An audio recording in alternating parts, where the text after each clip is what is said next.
Ciao zusammen, hier ist der Bass, ihr hört Salis trifft mit dem Gianfranco Salis. Salis trifft, die Podcast-Show mit bekannten Schweizer Persönlichkeiten. Präsentiert von Gianfranco Salis. Bass, danke, bist du da, schön bist du da, hast du dir Zeit genommen, zum schnell hineinschauen hier im Backstage bei Salis trifft. Wir starten in den Tag. Wie startest du eigentlich in einen Tag? Ich starte meistens in einen Tag mit dem in den Wecker abstellen und dann snoozen. 2-3 Mal. Und dann irgendwann muss ich auf die Toilette. Und irgendwann gibt es dann einen Kaffee und dann noch eine Zigarette. Und zuerst nehme ich noch etwa einen halben Liter Wasser oder 3 Dezi Wasser. Das ist sehr wichtig, bevor man irgendetwas macht. Was hat dich angetrieben, diesen Weg zu gehen? Ich meine, du bist schon ein paar Jahre unterwegs, zuerst mit der Kleinklasse und jetzt also mit Kleinklasse immer noch. Ja, ich mache einfach, was ich mache. Also einfach, weil ich es gerne mache. Und weil ich das irgendwie noch gut kann. Und die anderen Sachen weniger gut kann. Also sollte man auf dem bleiben, was man gut kann und was man liebt und gerne macht.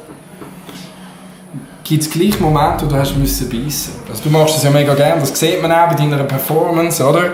Du bist, immer wieder Sache, oder?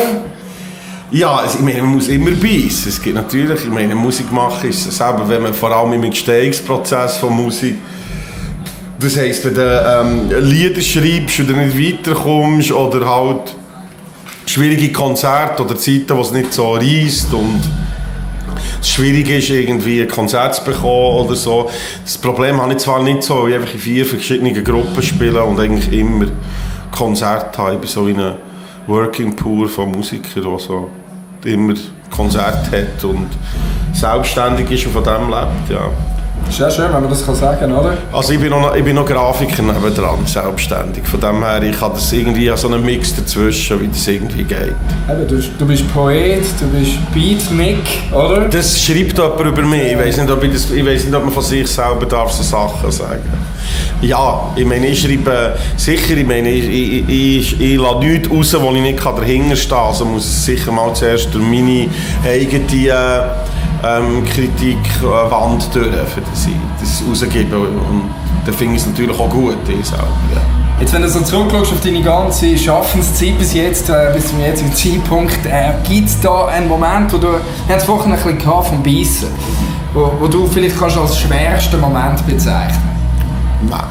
Das gibt es nicht. Das ist nicht Musik. Nein, überhaupt nicht. Ich meine, ja, auch schon mehr Erfolg gehabt und weniger, aber mir ist das gar nicht so wichtig. Ich habe ein grosses Vertrauen in das, was ich mache und bin extrem überzeugt von dem. Und ich lasse mich nicht mehr so beirren durch, ob es jetzt mal weniger Leute hat oder ob sich eine CD nicht so gut verkauft und wie die Charts laufen oder so. Das ist mittlerweile, das interessiert mich eigentlich nicht mehr so. Also, ich habe irgendwie das Vertrauen in das, was ich mache. Und solange jetzt, ist genau gleich wie vorhin das Konzert, es sind 40 Leute, aber irgendwie mit sie es durch. Ich habe Freude, die Musik zu machen und schlussendlich ist es lustig. Und das Feuer brennt, oder?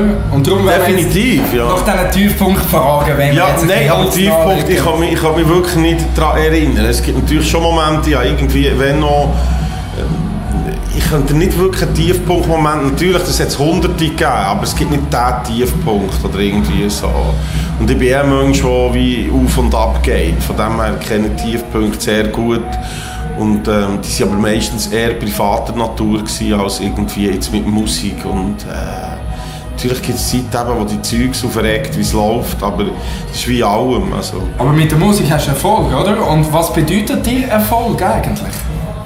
Erfolg bedeutet mir, dass ich mein Zeug machen kann und von dem kann leben und mir ungefähr ein gutes Leben kann.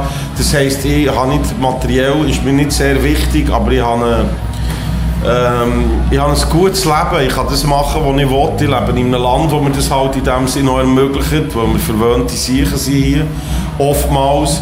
Und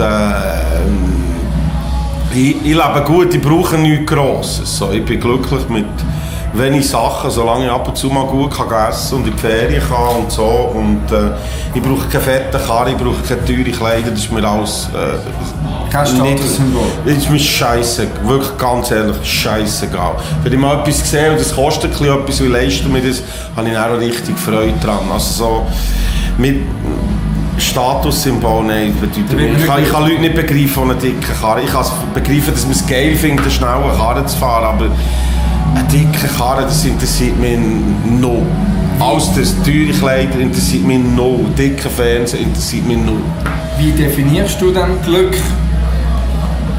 Glück ist, gute Menschen um sich zu haben und sich irgendwie wohl zu fühlen in seinem Leben und können sagen, ja, ich bin nicht, ich muss mich nicht extrem oft bücken, für irgendjemandem etwas zu folgen oder irgendwie so, weil ich mein eigenes Geschäft bin und schon das ist eigentlich ein grosses Glück.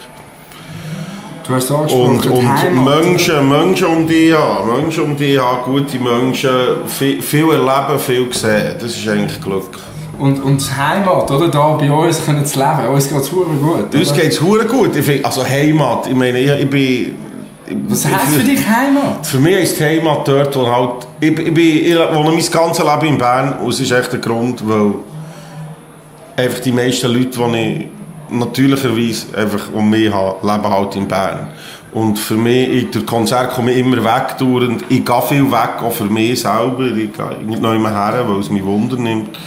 Von dem her ist es eine sehr gute Station, noch immer zu haben, wo man einfach sein Basement hat und ja.